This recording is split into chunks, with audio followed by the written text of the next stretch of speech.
चलो now let's proceed towards next important concept. आपण u into V rule study करतोय. u into V रूलचे already 4 ते 5 example आपण solve केलेले बरोबर. पण आता आपण अशा सिच्युएशनला आलोय की आपल्याकडे 3 फंक्शन आहे. म्हणजे काय, पहिलं फंक्शन आहे u, दुसरं फंक्शन आहे v आणि तिसरं फंक्शन आहे w बरोबर. म्हणजे आता आपल्याला u into V into w हा पण रूल माहित असणं गरजेचं आहे बरोबर. एकदम सिंपल रूल आहे, काहीच कॉम्प्लिकेटेड नाही, सर्वात सिंपल रूल. काय करायचं बघा, फर्स्ट 2 टर्म्स जशा तशा लिहायच्या. म्हणजे काय रे, u into V will remain as it is.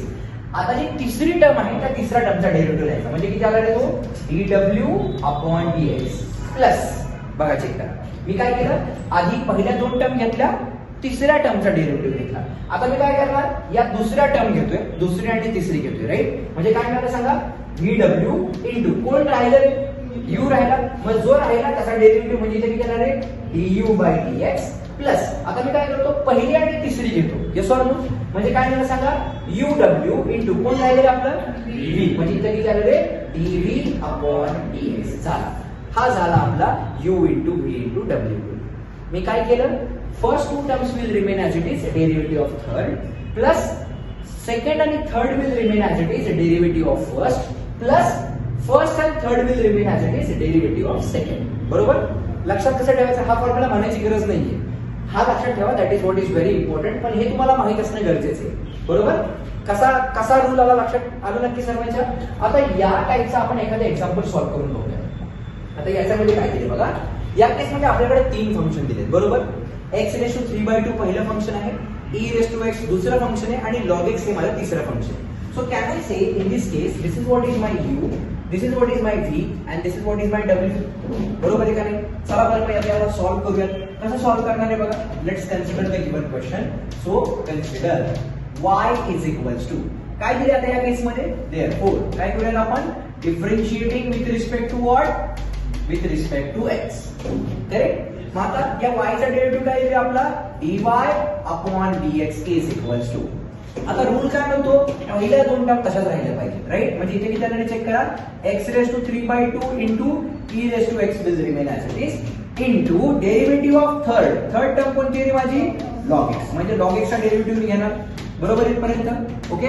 Plus काय केलं आपण, पहिल्या 2 टर्म घेतल्या ओके. आता काय करणार, दुसरी आणि तिसरी घ्या राईट. म्हणजे काय करणार चेक करा, e raise to x into log x into derivative of काय आहे, फर्स्ट टर्म काय माझी, x रेस टू 3/2 आली.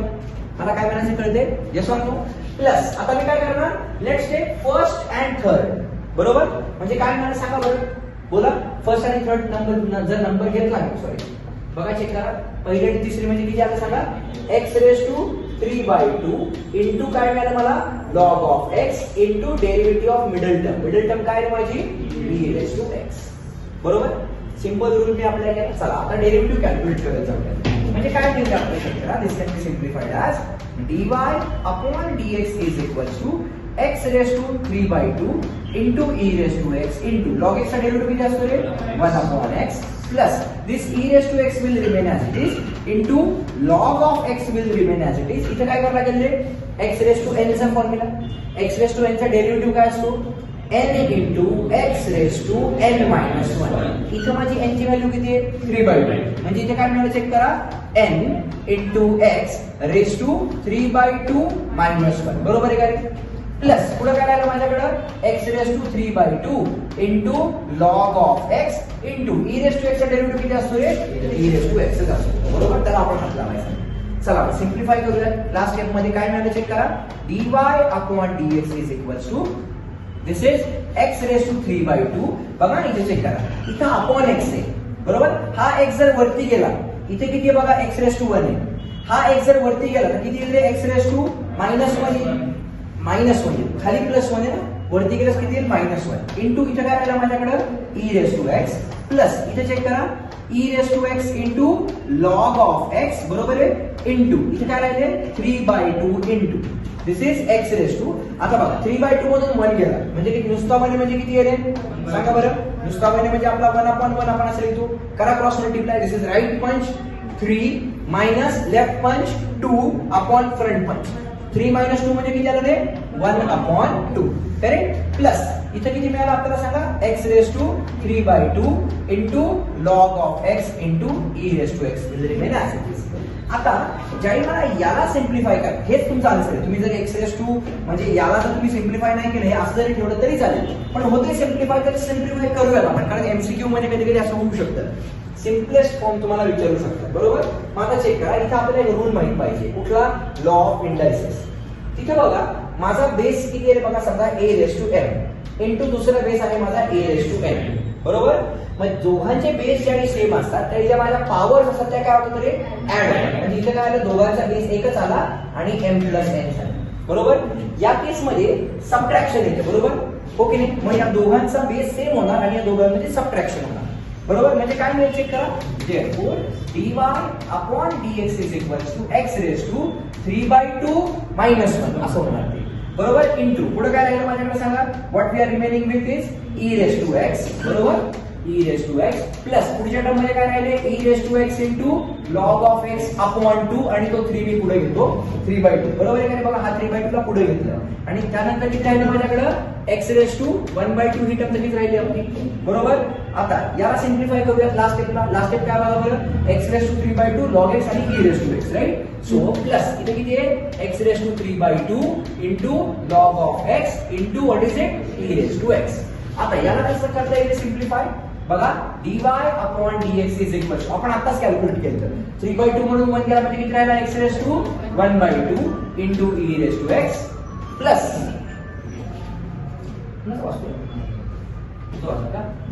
प्लस इथे काय राहिलं आपल्याकडं 3 divided by 2 into e raised to x into log of x into x raised to 1/2 plus. आता इथे बघा आपण आताच चेक केलं, 3/2 मधून 1 गेला तर राहतोय किती, 1/2. 3/2 मधून 1 गेला तर राहतोय 1/2. मग या 3/2 ला मी असे लिहू शकतो काय बघा, कसे लिहू शकतो, x raised to 1/2 into x raised to 1, बरोबर का नाही. का, कारण मला इथं x raised to 1/2 दिसतोय, इथं x raised to 1/2 दिसतोय आणि इथं 3/2 आहे, म्हणजे त्या 3/2 मध्ये 1/2 आणि 1x लपलेला आहे. मग मी याला स्प्लिट केलं लॉ ऑफ इंडायसेसच्या अकॉर्डिंगली, मगाशी ऍड केलं होतं, आता स्प्लिट केलं, बरोबर. इंटू पुढे काय राहिलं माझ्याकडे e raised to x. आता चेक करा, अजून एक इथं पण e raised to x आहे, इथं पण e raised to x आहे आणि इथं पण e raised to x आहे. म्हणजे सिम्पलेस्ट फॉर्म मध्ये कॉमन काय येते चेक करा, dy upon dx is equals to x raised to 1/2 into e raised to x ही पूर्ण टर्म कॉमन आली, बरोबर. कुठे रे, बरोबर. इंटू इथं काय राहिलं आपल्याकडे log of x, राईट, बरोबर. ही टर्म कॉमन आली. इथं काय राहिलं आपल्याकडे 1 प्लस इथं काय राहिलं 3/2 इंटू लॉग ऑफ x. का, कारण x raised to 1/2 e raised to x आपण कॉमन घेतले, बरोबर. प्लस नाही, कॉमन घेतलं असतं log x, पण या टर्म मध्ये log x नाही ना आपल्याकडे, इथं log x आहे, इथे log x पण इथे नाहीये, म्हणून मी जे सगळ्यांमध्ये कॉमन आहे ते घेतलं. इथं काय राहिलं आपल्याकडे, नुसता 1x राहिला into e raised to x बाहेर घेतलाय आणि इथे काय राहिलं माझ्याकडे log of x. So this is what is the simplest form of the given answer and this will be my required solution. समजा एखाद्याला हे जरा कॉम्प्लिकेटेड वाटलं तर तो इथंच थांबू शकतो, इथेच कुठं, या पर्टिक्युलर स्टेपमध्ये फक्त 3/2 minus 1 ला 1/2 लिहून तो इथंच थांबू शकतो, तरी तुमचा आन्सर बरोबर आहे. पण मी हे का एक्स्ट्रा सोडवलं, कारण कदाचित आपल्याला एमसीक्यू मध्ये असं ऑप्शन दिला असेल, so we should be in a condition to simplify that particular part till we get this answer. कळालं नक्की सर्वांना, sure. So u into v into w लक्षात आलं नक्की. Done.